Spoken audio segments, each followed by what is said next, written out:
Public domain comic book theater.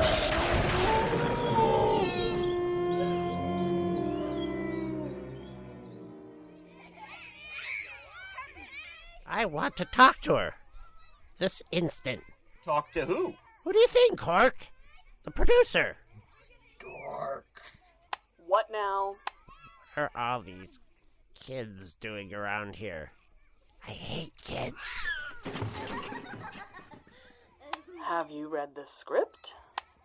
I don't have time for that now that the dog track's open late. The story we're adapting is about the Kid Crusaders. It's a comedic kid gang story, which means it stars kids. Yeah, I don't work with kids. It's in my contract. Oh, yeah. About that. Remember when you renegotiated your contract a few episodes back? Yeah, so? Well, to accommodate your demands for pay raises and back-end points and a larger bowl of antacid in your dressing room, remember we requested you make some concessions? Yeah, I guess so. I wasn't really paying attention except to all that sweet, sweet gold.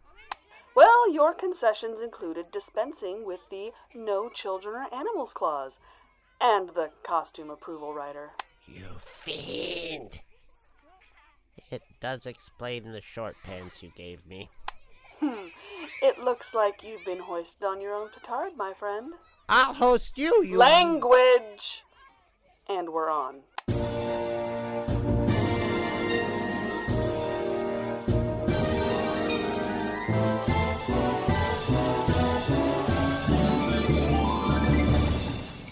Hello, fellow kids. It's your old pal, the little narrator. Do the voice. How much of my dignity are you going to take from me? Just do the voice.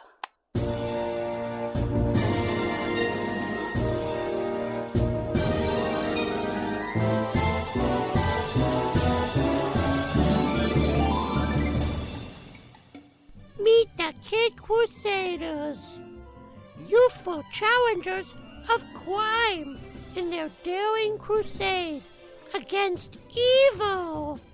And what a crusade, especially when the field of battle is the Hotel Harmony, that extraordinary place where there's never a peaceful moment. Naturally... Really? That's this kid's name. Just... I know. Fisty the Newsboy. You know, this sounds like an entirely different kind of comic. Hey!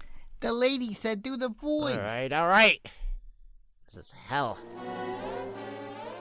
Freckles the bellhop and Ginger, the little witch girl who lives in the hotel, are all on the lookout for trouble of any kind.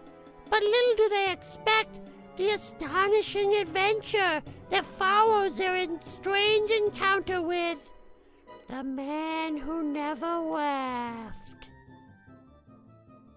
Outside the Hotel Harmony, Fisty is selling his newspapers with exciting news.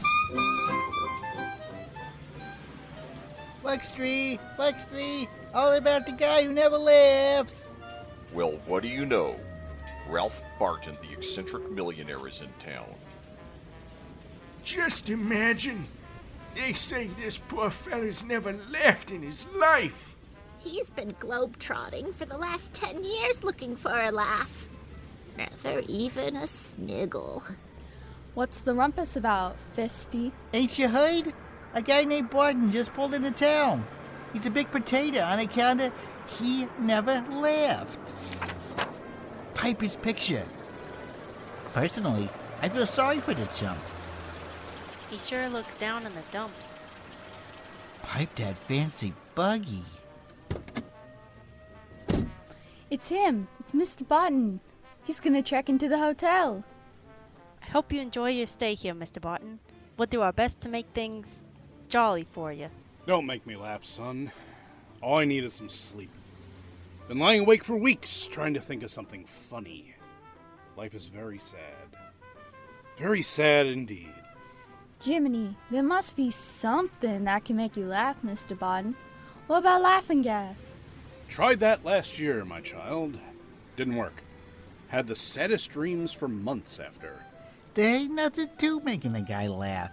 I can prove it to yous. Go ahead and try, my boy, but it won't work. I'm even offering a reward of $10,000 to anyone who can make me laugh.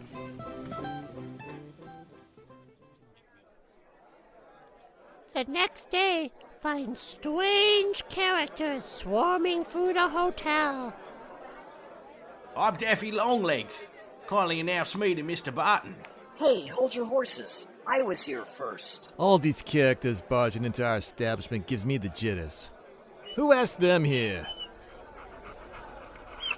They heard about the 10 grand Barton promised to the first person who handed him a laugh, Detective McGonagall. And what shenanigans are you kids up to? Furthermore, you know dogs ain't allowed in this joint. We're gonna collect that dough. See you later, Mr. McGonagall. Meanwhile, at Mr. Barton's suite. Just couldn't laugh, boys. Guess it's my fault. Who's next? I've never seen such a deadpan. You are now beholding the biggest challenge to gravity ever attempted. Yes, that tightrope walker isn't slim.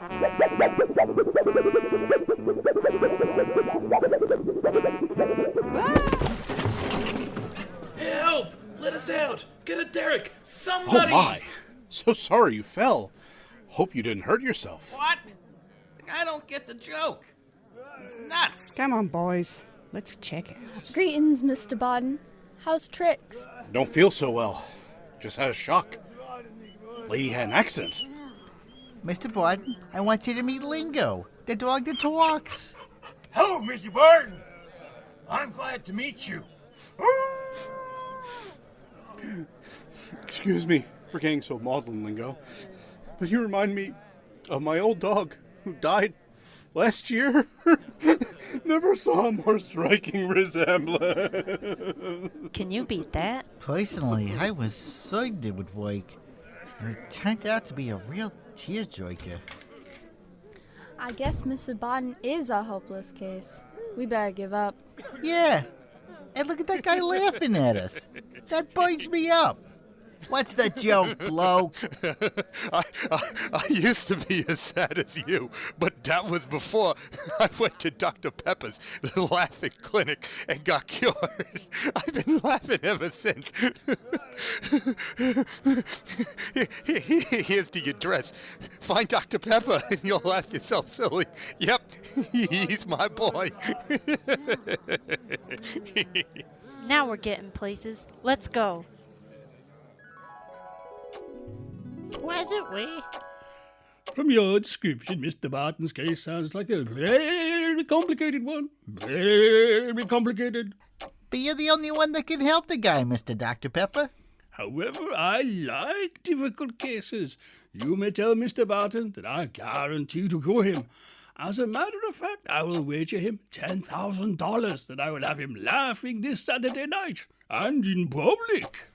Dr. Pepper, you're A11. The challenge is accepted. So, on that Saturday night...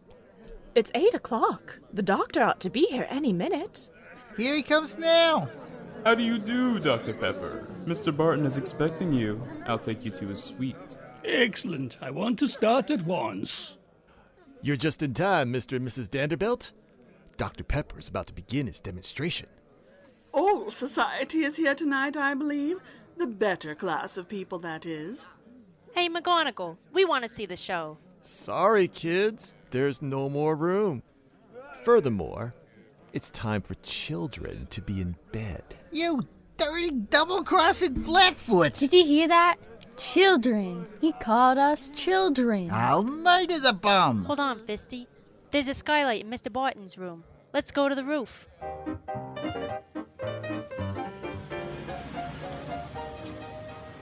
This is perfect. We got the top seats in the house. Hey, look. Dr. Pepper's starting to do his stuff. I am now about to begin my amazing cure of Dr. Barton. I predict you'll be laughing wholeheartedly in exactly 2 minutes. Very sad. Very sad. Won't work. Very sad. Oh, it's a holdup! Why, those dirty lugs? And just when the show was gonna begin. They're not getting anywhere with this. Not with the Kid Crusaders around. Come on, let's grab them. But just as the Kid Crusaders are about to jump into the womb... Look! Barton's laughing! He's cured! He's a genius. The holdup was just part of Pepper's cure, and it worked. Barton's laughing.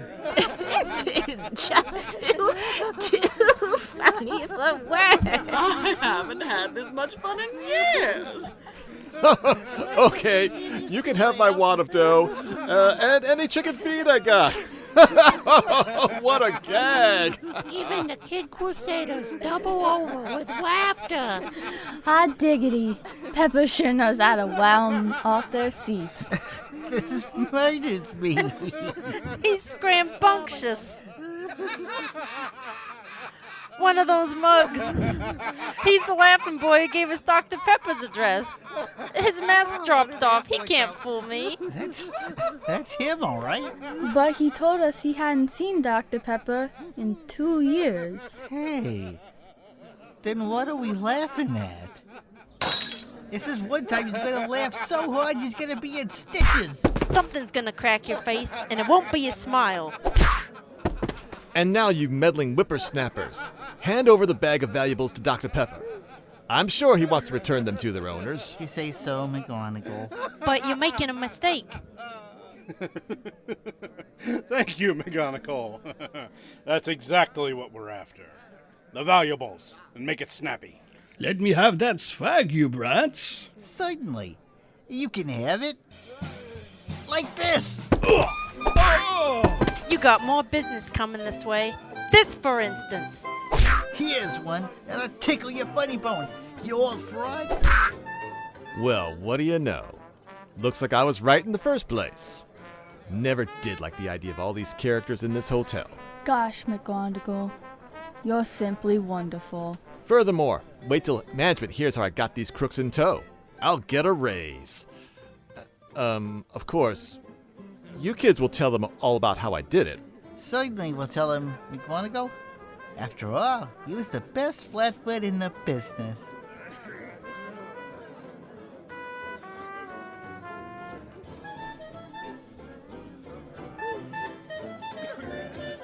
Say the lines. Save it. Is that it? That is it. So this goofball hotel detective takes all the credit for the kids' hard work. And the kids get nothing? None of them has any future except maybe the girl because she's rich, and Fisty because he sure has... Say the words. No. You may be able to force me into little pants and make me deal with these rotten little brats, but I do have limits to my dignity, you know. For all I know, we're violating child labor laws or some such, and besides, a hotel dick is a dick. Someone ought to... That's enough out of you. Hey, you can't do that to my... Well, we're not friends exactly, but... Zip it, Cabbage Head, or you'll get the same, and then some. We're taking over. After all, who knows what kids want to hear better than kids? Don't trust anybody over 12. Oh my. Down with the adults! Cut to credits. They're at the door! Cut to credits. Down with the adult tyranny! Fuck you, I won't do what you told me. Fuck you, I won't do what you told me. That's right,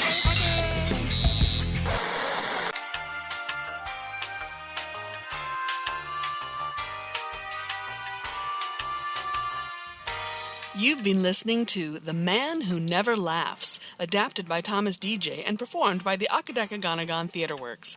Produced by Thomas DJ, Chris Honeywell, and Nicole Tomte. Sound designed by Chris Honeywell. This audio play was based on the story with art by Mort Meskin and was featured in the Spark Publications comic Atoman No. 1 and is in the public domain. Chris Honeywell was horror host. Thomas DJ was Dork and Lingo, the dog who talks. Nicole Tomte was producer and Mrs. Vanderbilt. David Ellis was Fisty. Lex Zorn was businessman and Shorty. Chris Tyler was Old Duffer, Daffy Longlegs, and Clown Clown. Vanessa Van Zer was Old Dufferette and Debutante. Kira Hendricks was Ginger. Casey Boudinot was Freckles. Eugene R. Hendricks was Barton. Tim Price was McGonagall. Dan Machuca was Clowny. Teresa Burnside was Corpula. Luke Giaconetti was Laughing Boy. Jim Moon was Dr. Pepper. Jamil McKinney was aide-de-camp. If you enjoyed this story, it and many other comic books in the public domain are available at digitalcomicmuseum.com. Please visit and support them. Please contact us at 8twinfo@gmail.com and join the conversation in the 8TW Discord. You can find the invite at 8tw.blogspot.com. Thank you for listening, and good night.